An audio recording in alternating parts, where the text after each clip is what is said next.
Hello, hello. Buenas tardes, todo. That is going to be the limit of my Spanish today, unfortunately, but it's very great to have this system here that allows us still to connect between cultures, between languages, between countries, and between time zones. I'm really, really looking forward to being with you today and spending the next hour or two together.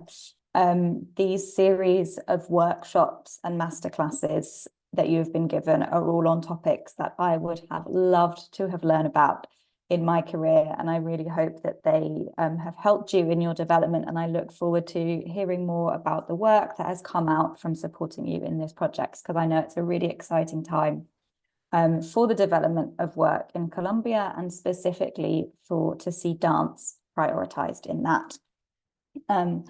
Thank you, Paula, for such a lovely introduction just then. I was going to start by introducing myself, but that was very, very detailed, which is great. But yes, my name's Hannah. I am a producer predominantly of dance. I work with a lot of UK companies, but my focus and my passion is really on the international aspect of dance, of that collaboration between different cultures, between different people, of working with a company of international artists, and also about sharing our work internationally. And so that will be a large part of my focus today. As I mentioned, I'm the producer for James Cousins' company. We're a contemporary dance company based in London, but we have also done collaborative productions with South Korea, with the Philippines, and most recently with Colombia. We partnered with Danza Teatro Mayor to produce an immersive takeover of the Bronx in October 2022 with a production that was called Elysium. And it was supported kindly by the British Council, but it was a fantastic experience. And I can say that I really loved the energy that Bogotan audiences brought to that performance. I am also currently the senior producer in the international department at Sadler's Wells, where my main responsibility is to manage the touring of our productions across the globe to territories such as North America, Australia, and Asia.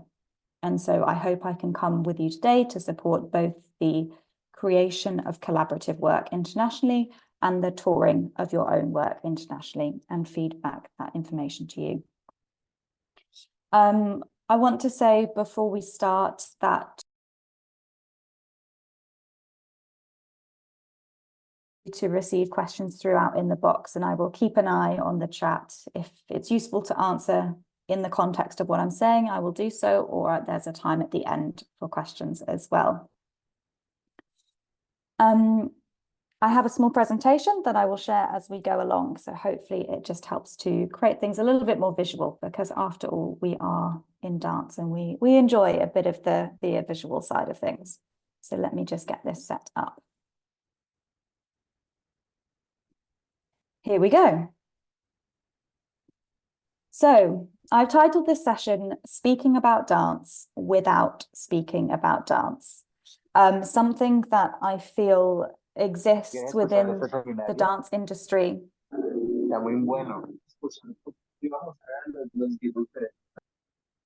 Sorry, is that a question?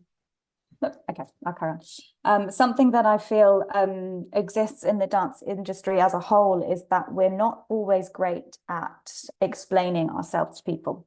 That's because we are inherently physical. We use our bodies. We don't use words to explain what we're getting across, but it is difficult to speak about your work, to describe your work, to share the influence and to share the potential of it.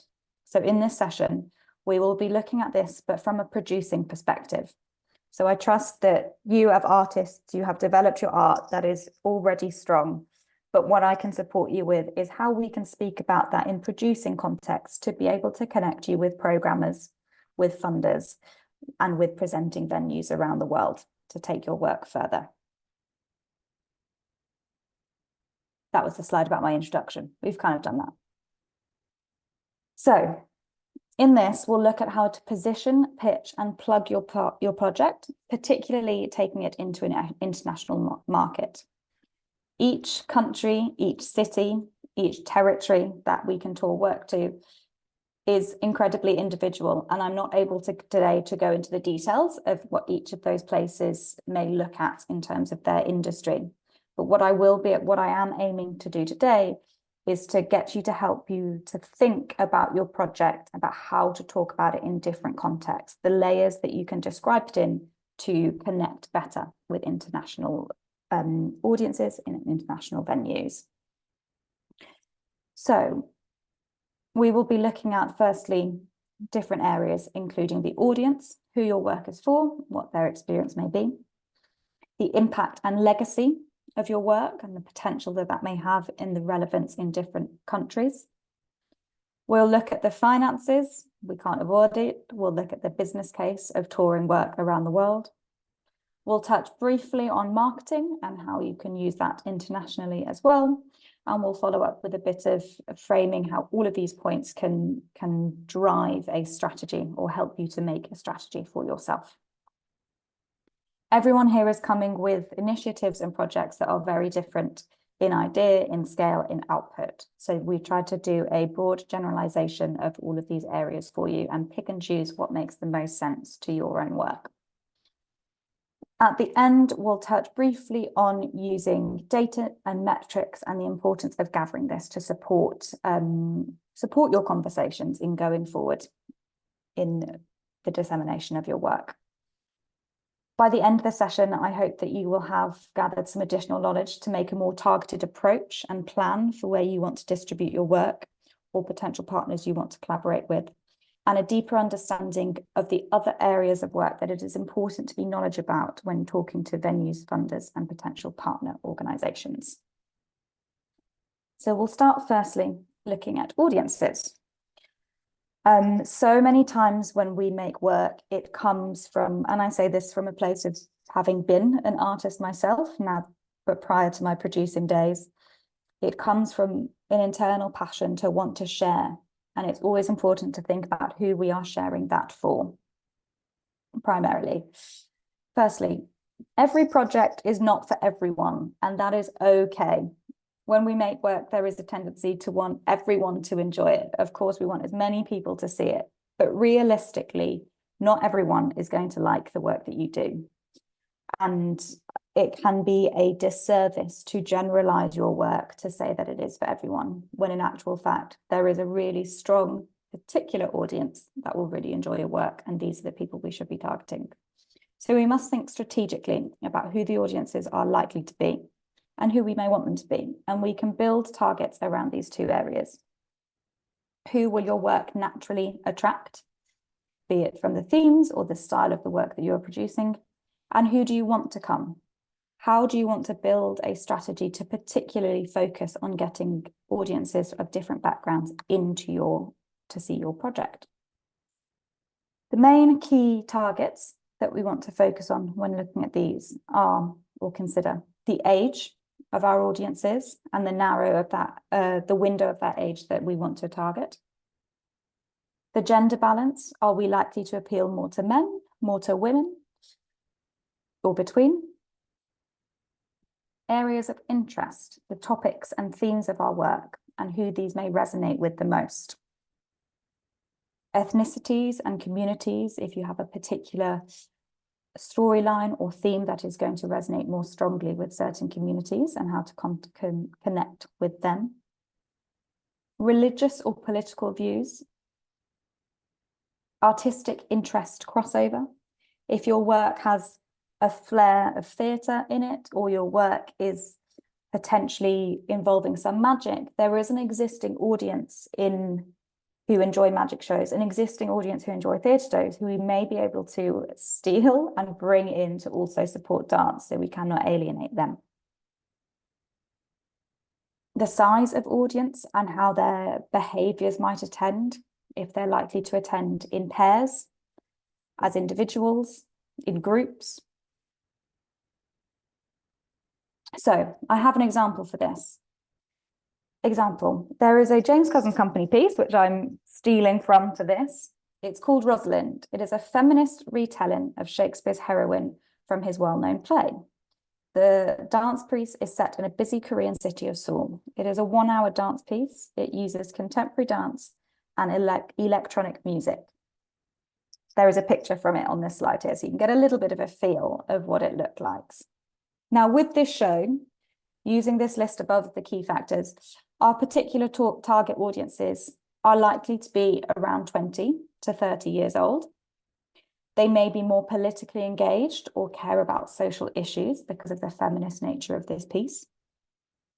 This piece is based on an existing play, so we have the capacity to target existing theatre audiences. It's likely that this audience might be more female rather than male. It's likely that this audience are living in bigger cities or in that atmosphere of where the show is set. And realistically, I know this isn't a hugely commercial appeal of a show, so I can anticipate a nightly audience of around 350, 400 people. So going through these lists, I've been able to make a targeted understanding of what my audience might be. And with that information, I can take it forward to build my strategy of where to present this work. Considering our audience is important too, so that's what I mentioned, to plan where to present our work. Knowing all those key factors that I've disseminated from what I understand my audience might be, it can help me pick and choose my plan of who I want to contact, of who I can connect with to support me to reach these audiences, and also where this audience base might already exist. It can inform me how to market my work. Understanding my audience's tastes allow me to decide the imagery or how I communicate my show to ensure that it particularly resonates with them even more. It also helps me talk to programmers. Programmers, funders, and venues all really want to know who your project is going to reach, specifically who these individuals may be, what backgrounds they come from, and what communities they come from. So in understanding this in the making of your work, you can have this conversation much more strongly with programmers. You have the detail to talk about your audiences, what might be expected, or what you know already come to your work. It's also really useful when developing your work to keep in mind who you are making it for. But I'll stay away from the artistic advice in this session. Now I want to finish the audience section by thinking about how this works in the international context. You have the general idea of what your audience might be, but each audience in each city, in each town, in each country is going to be slightly different.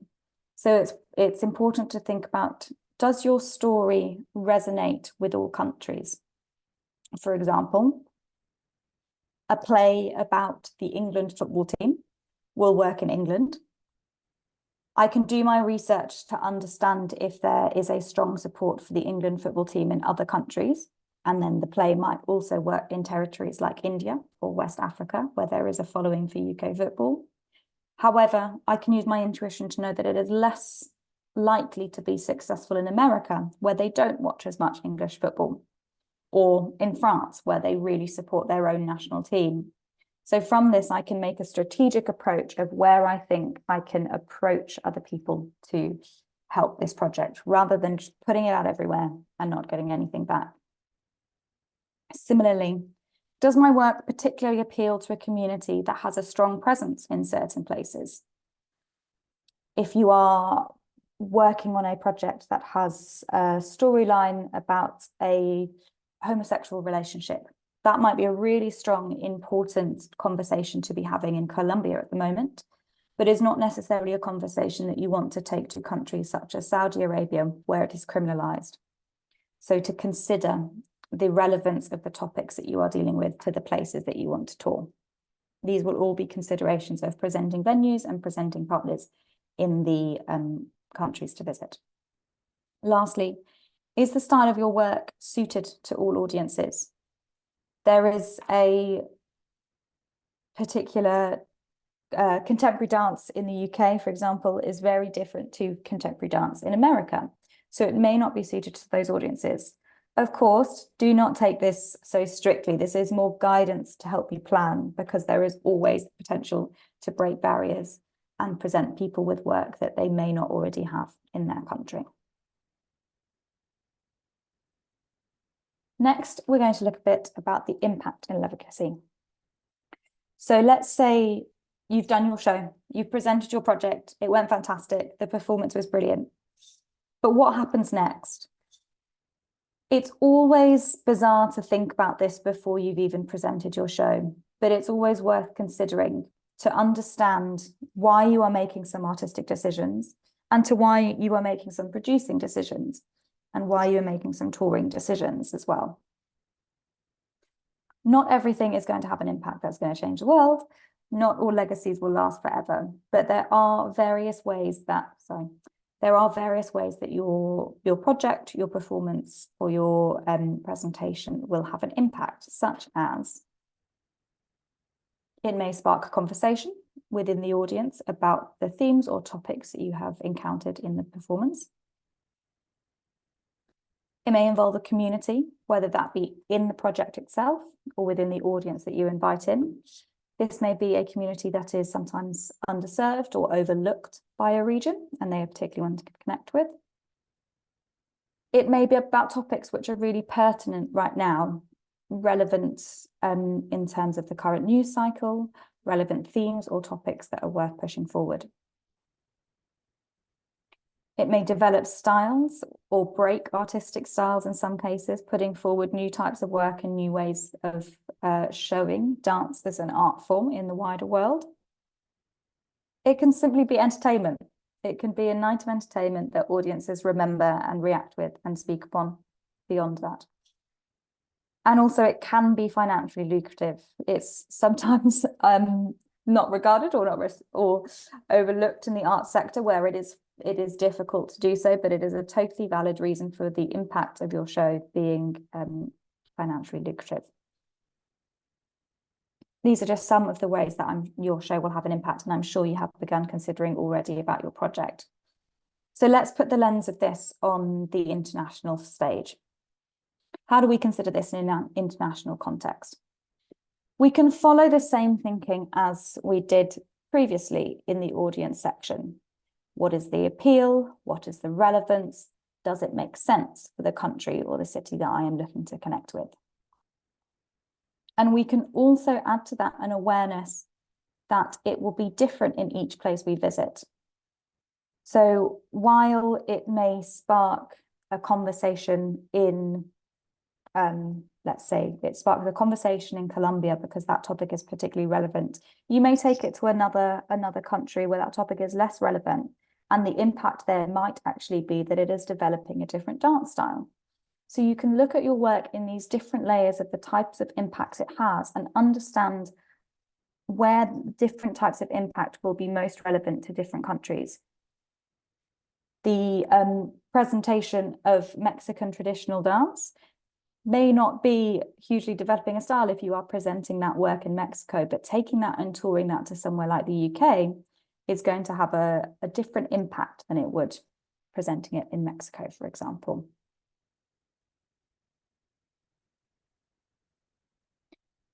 With this, it is important to be mindful of what potential partners want as well. Each of the people you partner with, whether that be venues, funders, or other artists that you're collaborating with, will all have a desire or particular aims of the impact of the work that they are choosing to engage with. And you want to begin to have these conversations to find where your married interests and your married aims are. And I think that's what's really exciting about being able to work internationally, is finding those connecting points and seeing how you can support each other. Is there a venue who's really keen on involving a particular community that your work does really well? Is there an artist in another country who really wants to have a conversation that you know how you can address with your work? Having these married grounds is a really important foundation to be able to continue and go forward with international work before you get to the logistics and the finances and the coordination of what it all is. Having this married ground of the impact and the aims and the legacy for the piece helps to build really strong international partnerships. That being said, we can't ignore that we are in an industry, in a world where things have a financial implication, things come with a cost, and things have the potential and sometimes the need to generate income. And now while we are in this industry to make and share art, this does have to underline our thinking and our planning and our realistic ambitions behind what we do. As you are talking with potential partners and venues to internationalize your work, I can't stress enough how important it is to have a really clear understanding of your potential costs. Primarily to avoid yourselves getting to a space where things cost beyond what you anticipated and become difficult to deliver fully. While we want to make the most of international opportunities, we also want to make sure that they make financial sense. What we will go through for the next 5 minutes or so is just framing important areas to look at when planning your projects and the work that you need to do as individuals on your own projects to have this solid understanding of your work before you begin to communicate and try and build partnerships outside. With this, in terms of stating the business case of your projects, know your costs. Do work out accurately what presenting or touring or partnering will cost you. This also means what it may cost you in terms of looking at different currencies, of working across both places. It can help you to make strategic decisions about who you partner with and where you take your work. Know your value. Don't undersell yourself, but do be realistic in how you are partnering with people. Do your research if you want to take your show, your project to a particular country, to a particular venue, on what the average ticket price is there, what the normal financial deals they do, how they normally structure their fee structures, so that you can accurately present your work in that field. You don't want to present your work too cheaply, and you don't want to price yourself out about that. With that, know the context of who you are talking to. Are they a venue that is largely subsidized, or are they reliant on ticket sales? Are they a funder that has limitations on how they can fund, or is it unrestricted funding? Is it an artistic partner who receives regular funding, or are they unfunded themselves? Knowing the context of who you are trying to engage with and the relationships you are trying to build helps you to have that conversation a bit more openly because you're coming from an understanding place. No one likes talking about numbers. I've never met someone who enjoys having the conversation about what the finances are, and it's very easy to shy away from that. But do be confident in talking about your numbers. Having looked at these 2 things, knowing your costs, knowing your value, and knowing your context, make sure that you have done the work to understand the numbers behind your project so that you can take this forward into conversations and it feeds in naturally to the creative conversations that you might be having in planning it going forward. Again, looking at this internationally, each industry in each country, in each territory operates differently. It has different price structures, different costing, different ways that it may run the financial side of it. And I'm not able to go into the detail of all of that today, but it does have an implication on cost for you. So I hope to give you some pointers or some tips of areas that you will want to investigate and do your research in before engaging in international partnerships, to be sure that you have the understanding that you need at your fingertips to disseminate your project. Areas like this include the cost of the technical side. If you need crew in different countries, do they have rules about their hours? Are there set costs of this? Is there particular equipment that you will need to hire to work in that different country? There's different electrical circuits. There's different power conversions that you may need to consider. Are there visa or work permit costs to be able to take your project to another show? Do you need to pay tax in that country? How expensive might that city be? And what is a suitable per diem rate to be able to sustain artists in that place? With this, you want to consider what is cheaper for you to do at home and bring abroad, and what might be cheaper to arrange in your destination if you are touring or working abroad.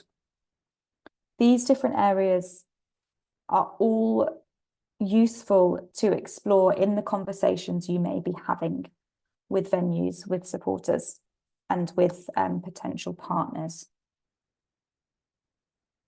It's always best to have an open page with these conversations. So do discuss with people in different countries if they can advise you on this and if they can help support you in this. If it's a good partnership and a true collaboration, they will be happy to help your understanding develop these different areas of what potential other costs may be, so that you can plan your project in the best way. I'm just going to take a moment to look at the questions that we have coming in on the side.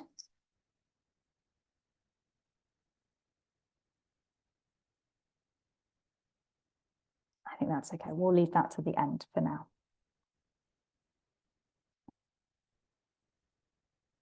Next, we're going to look at, there we go.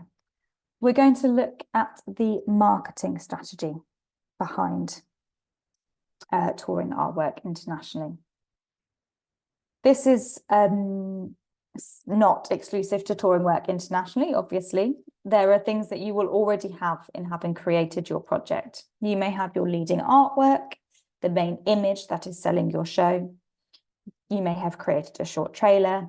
You may have social media artwork and posts. And all of this is important to feed into what you have understood from your audience and what they potentially might be. In terms of taking your work internationally, you want to be understanding of where you are taking your project to, and if your marketing strategies are still relevant and make sense to the country that you are visiting. Are they universal? Is the text you are using understood in the country you are visiting? Is the imaging referencing something that is understood universally or in the presenting country? Is the wording correct? Are you using the local language? Do the references mean anything in that country? All of these things are not expecting you to know yourself, but can be helped to be understood by the presenting venues or the partnerships that you are working with. Use that exchange of understanding to share your marketing strategies, your leading artwork, and your copy with them, so that you can, they might be able to help tweak it so that it can resonate more strongly, so they know their audience in the presenting country that you are trying to go to. Thank you for translating those, Lena. I've seen all your questions. I will come back to them at the end, so do keep putting them in the chat box there, and I'll come back to them in a moment.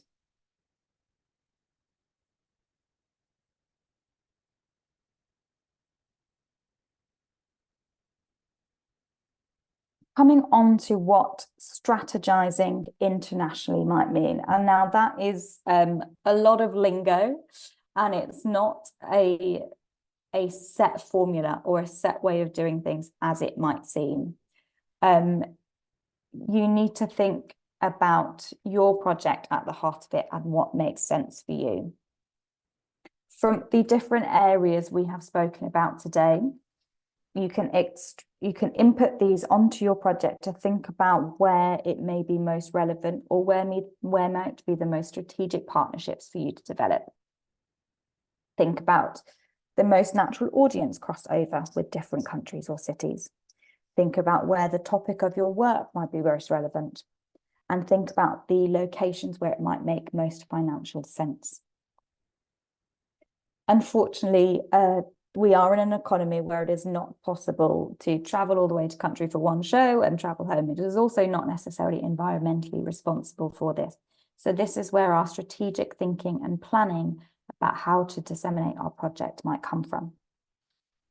A few areas that we want to consider in this are travel time. how long it takes for people to get there, but also your set. If you are touring with set and equipment, the realistic times that it might be. If you are trying to piece together a tour that visits different countries, you must take into consideration the time of the freight logistics. You must also consider timelines for visa. Do your research to understand the backgrounds of all the artists you are working with and the conditions of them performing and working in the places that you are going to visit. This involves many months of planning and is often a source of last-minute stress for international work. So it's good to plan this into a project. Make sure this, if you are interested in your work touring internationally, that you have understood where it might be possible to have a reciprocal arrangement of presenting work in other countries. Very fortunately, Colombia and the UK relationship have started to reduce some of the need for visas, so that makes some work potentially more possible there. Look at existing circuits and talk to venues that you have about this. If you have developed a really good relationship with one venue in the UK, that venue will know a series of other similar sized venues around the UK or closer territories. Do feel the confidence to reach out to the partners that you have and ask if they can suggest other places that you could create this in. If you're going to the UK to visit one venue, it will be cheaper for them if you are there to visit 3 or 4, and you can spread the costs of what getting to the UK for one place might be.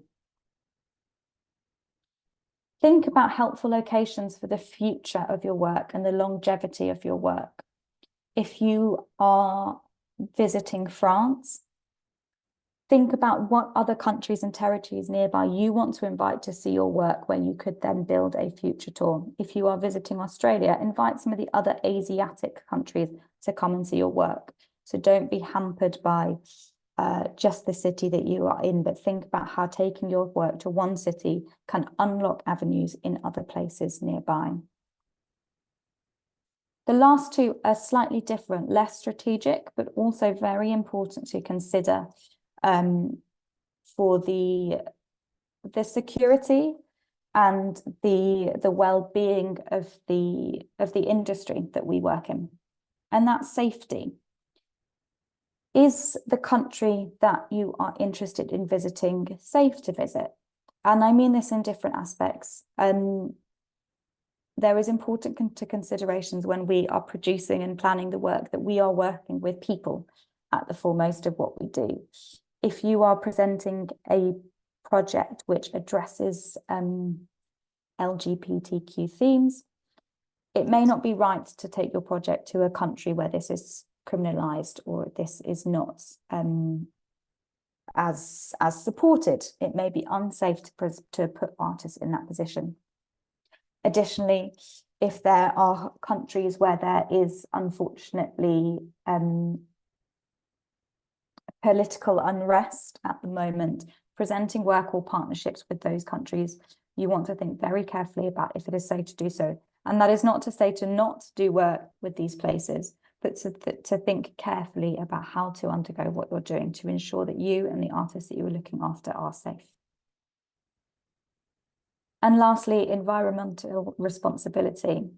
As a globe, we are becoming more and more aware of our impact on the global warming of the world that we are living in. And how, as artists, can we still connect internationally, but reducing the effects of what we're doing? So consider visiting multiple locations in one country so that you are already there and relying less on flights. Alternative ways of travel, such as trains and boats, if you are able to. Building an international touring circuit is something that can take time. It's not something that can necessarily be done overnight, or particularly by not visiting those places. So make use of any international relationships to get them to introduce you to other people as much as you can.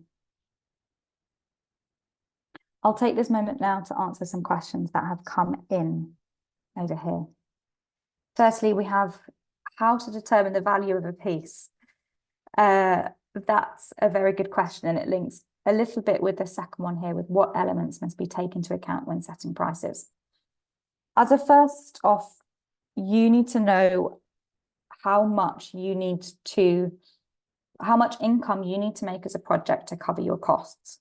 If the cost of presenting your project is 1,000, then you need to earn at least that. So your value of your show must be above 1,000. You want to make sure that you can cover that. So that is always the first point of call for understanding the value of your piece. Next, you want to think back to your audiences about the type of audience that you will be attending, how much disposable income they may have, the size of your audience that may come, and from there you can begin to understand the potential box office income from that. And next, you want to try to get an idea of your place in the industry, and that's phenomenally hard to do, but to look at other similar work that is around you and how they might be charging for their work, or the prices that they might be charging, to position yourself against where you want to be and understand the value of that piece and the size of that work. I hope that's a little bit more helpful. Where can I find out the cost of work in the United Kingdom as a sound engineer or lighting technician?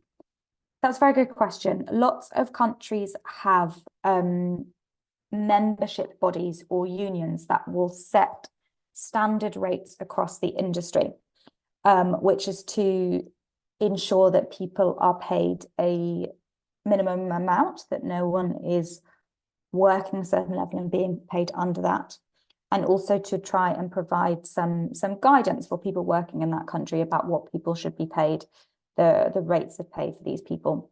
So, for example, in the United Kingdom, you might look at Equity rates of pay, or Society Theatre of London rates of pay, who break down the rates for different rules. Similarly, in the US, you have AMDA, American Musical Dramatic Association. And I'm unaware if there's something similar in Colombia, but there are organisations who will be able to support you in finding this information. I know that the British Council has a huge understanding and support of being able to support artists with finding this information. A lot of it is available online. So do your research where you can and see if you can find it from there. If you have a connection already with a international partner, be it artist, venue, or funder, they may have their own rate cards or their own understanding of rates of pay. So you can also ask them if they are happy to share those with you, so you can understand that as well.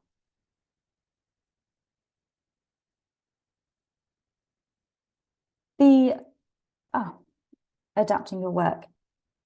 A final part of being able to internationalize your work is to think about how it reads in different contexts. Is there a text in certain language that needs to be translated to work in different countries? Perhaps you could introduce a piece of music that is more resonant to the country you're visiting to make it appeal to that audience a bit more as well.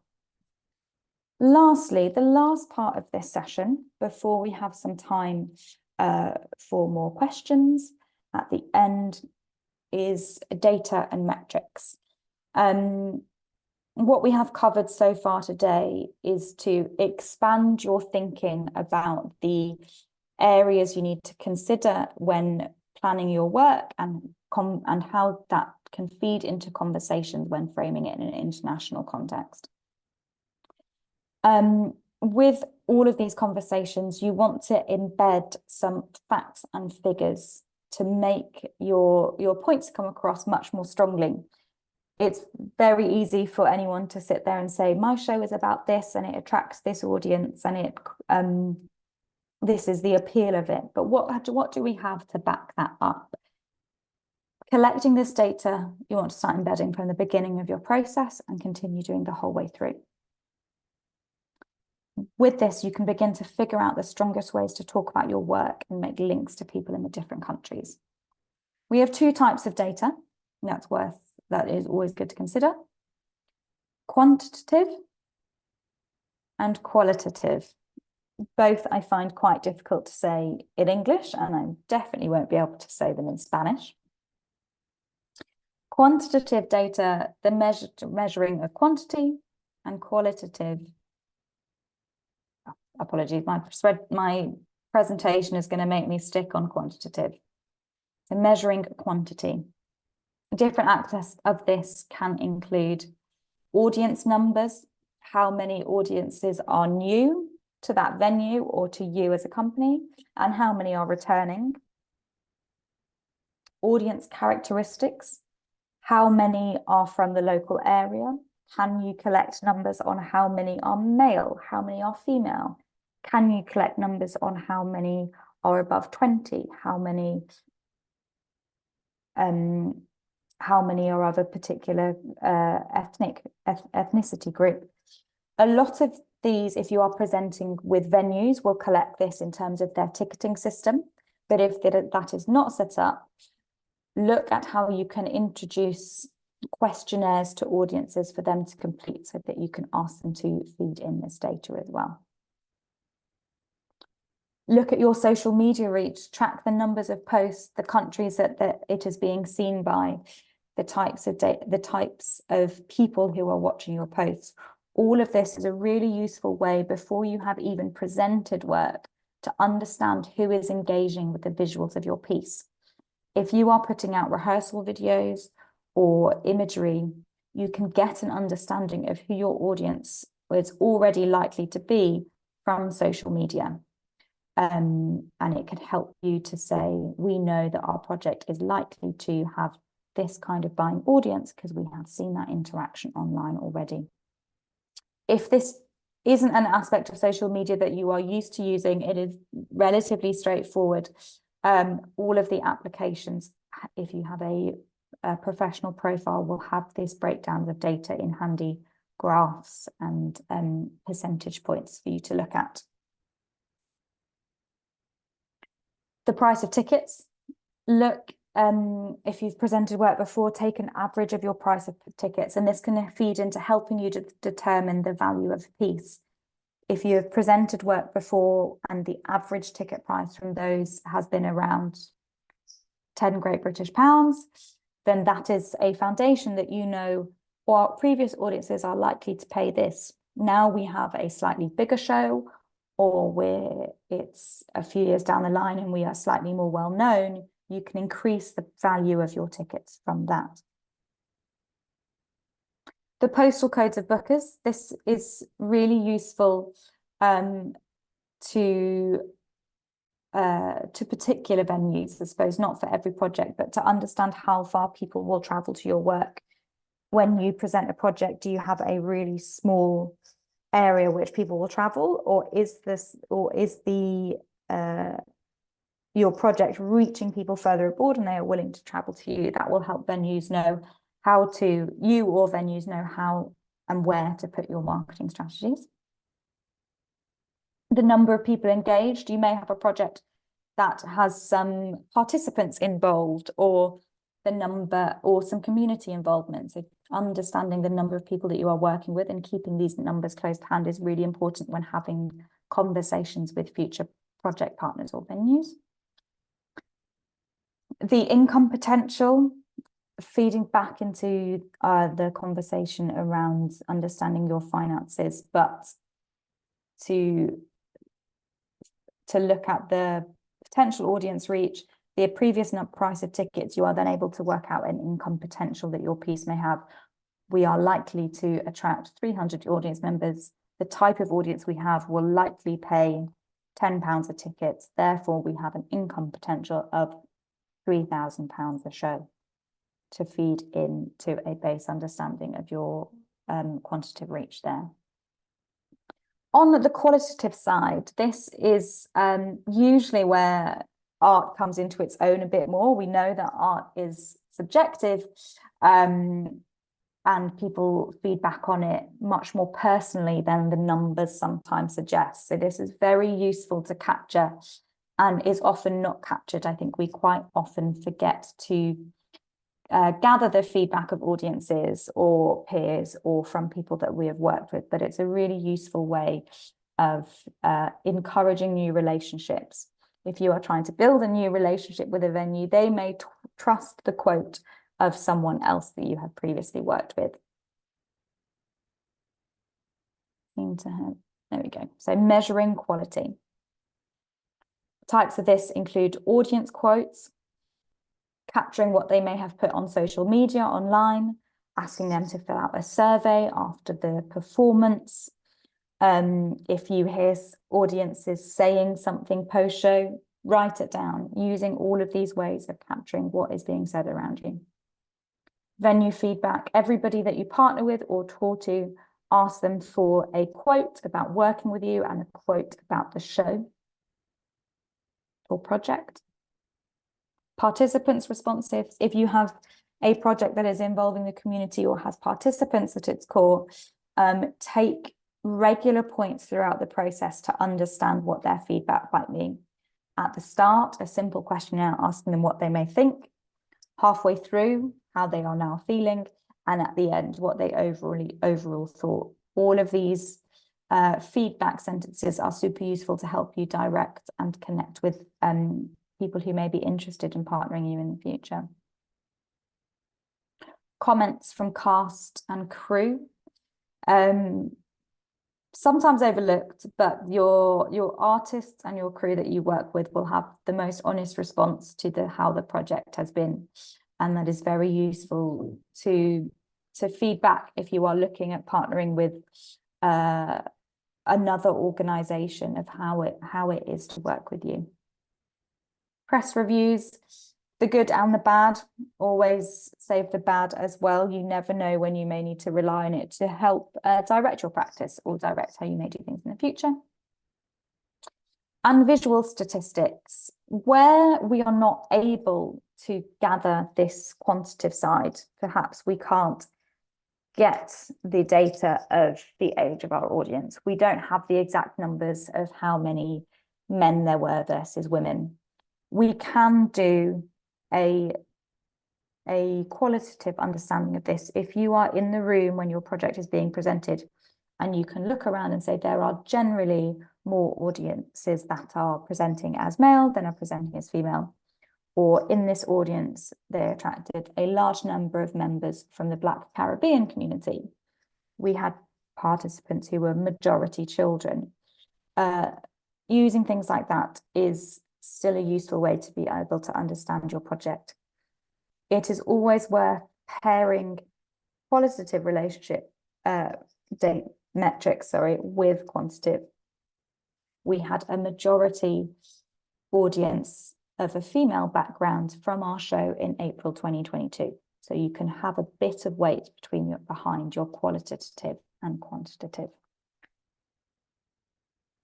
So always worth building in time to collect this information.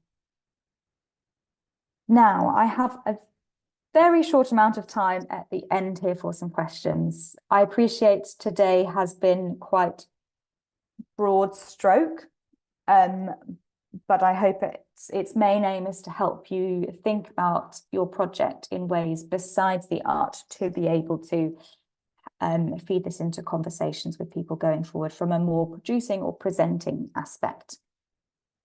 If you do have any questions, feel free to put them in the chat and I will spend the next few moments answering these. If feedback is provided interactively on site, this is also included in the budget, right?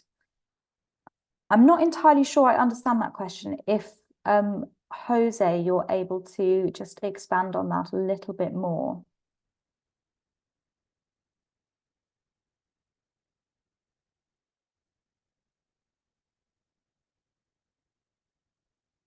José, ¿podrías abrir el micrófono y explicarle un poquito a Hannah a qué te refieres con la pregunta? Could you open your microphone so that you can elaborate more on your question?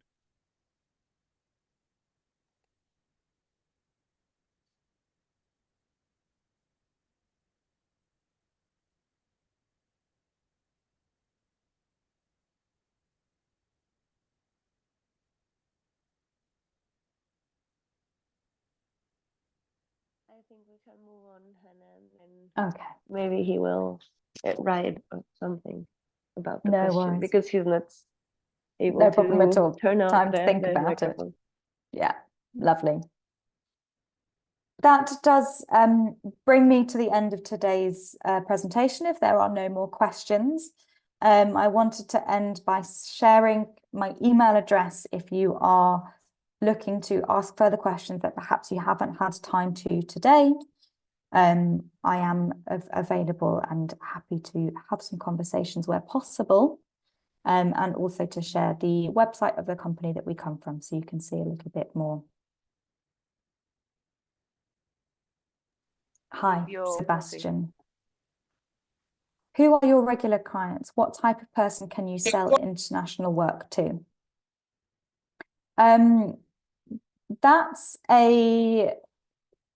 We have a phrase in England, how long is a piece of string? Because that's a question that doesn't have a straightforward answer.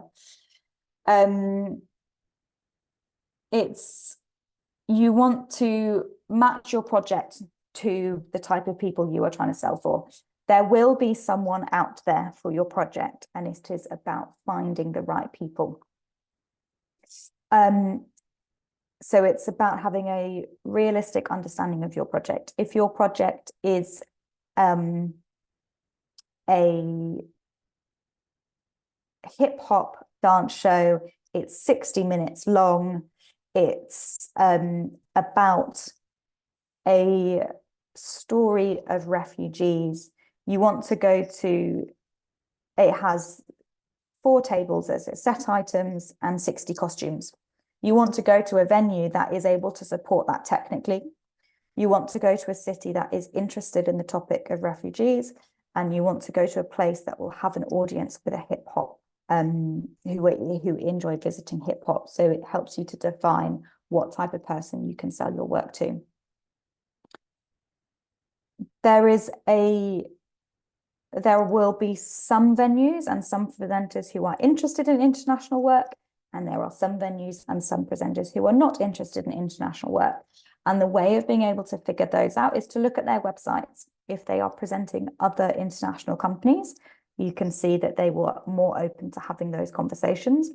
If on their website it is only artists from their own country or productions from their own country, that may indicate that they are not open or not able to present international work. And thank you, Jose, for an explanation. I mean, if we want to conduct a qualitative evaluation interactively at the same presentation venue, is this our responsibility, or can the materials needed for this evaluation? That's a very good question. I always think it is important to build this into your own project. That being said, you can have conversations with your partner project and with the venue about what evaluation materials they are already doing, and if they are happy to share this with you. However, do not rely on your presenting venues to be doing the evaluations that you need. They will have their own aims that they need to collect information from, and they will be doing that. They may be happy to share these, but these may not match exactly what you want to do. So useful to prepare your own and collaborate where you can. And let me just look at this link that you have sent here. Yes, that's a very fun way of collecting information and feedback. If a venue has that set up already, I'm sure you can ask them if they are happy to do a data sharing agreement where they would pass on the data that they have collected. There are certain legalities around the protection of sharing data of individuals. So do talk with your presenting partners and venues about having an agreement in place about what is and what isn't possible to share.